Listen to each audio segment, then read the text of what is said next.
তারপর কিন্তু আমি আমার ঝুলের মাপটা নেব।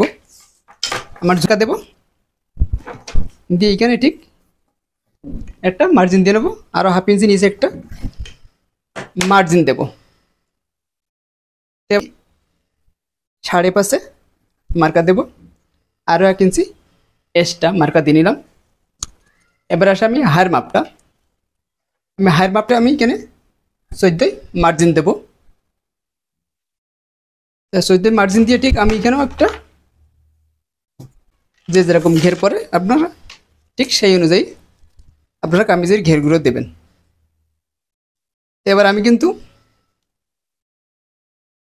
এখান থেকে কিন্তু কোমর পটি বের করবো, তা বুঝতে পারছেন আপনারা। এবার আমি কিন্তু